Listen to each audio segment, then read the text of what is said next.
வருஷம் ஃபுல்லாக சம்பளத்துக்காக வெளியூர்லேயோ வெளிநாட்டிலையோ போய் சம்பாதிச்சுட்டு ஒரு வாரம் வீட்டிலேருந்து வேலை பார்க்கலான்னு பர்மிஷன் போட்டு வந்தேங்க. சரி, காலையில் எழுந்திரிச்சு நடந்து போய் பார்ப்போம் அப்படின்னு போனால் இன்னும் ஒரு அருமையான இயற்கையில் கொஞ்சம் அழகான காட்சிங்க.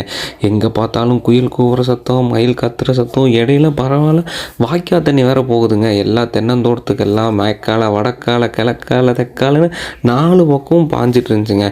அதை பார்க்குறக்கு கண்குள்ளா காட்சியாவில் இருந்துச்சு. இதெல்லாம் பார்க்குறப்போ மன நிம்மதி அப்படி இருந்துச்சுங்க. எந்த ஒரு ப்ரெஷரு, ஸ்ட்ரெஸ்ஸு, என்ன மன உளைச்சல் இருந்தாலுமே இந்த மாதிரி கிராமத்தில் வாழ்கிற வாழ்க்கை வந்து ஒரு தனி சோகம் கொடுக்குங்க. அதுவும் காலையில் எழுந்திரிச்சு இந்த மாதிரி இயற்கைக்கு நடுவில் நீங்கள் வந்து ட்ராவல் பண்ணிங்கன்னா என்ன ஒரு பிரச்சனையாக இருந்தாலும் நீங்கள் நினைக்க மாட்டீங்க. அந்த ஒரு மணி நேரம் நீங்கள் எல்லாத்தையும் வந்து செம்ம ஜாலியாக இருப்பீங்க. என்னதான் வெளியூருக்கு போய் கோடியாக லட்சக்கணக்கில் சம்பாதிச்சாலும் இந்த ஒரு மன நிம்மதி வந்து எவ்வளோ பணம் கொடுத்தாலும் வராதுங்க. அது நம்ம சொந்த ஊர், அதுவும் அழகான இந்த மாதிரி ஒரு கிராமத்து வாழ்க்கையில் மட்டும்தான் நம்ம எல்லாருக்குமே கிடைக்கும்.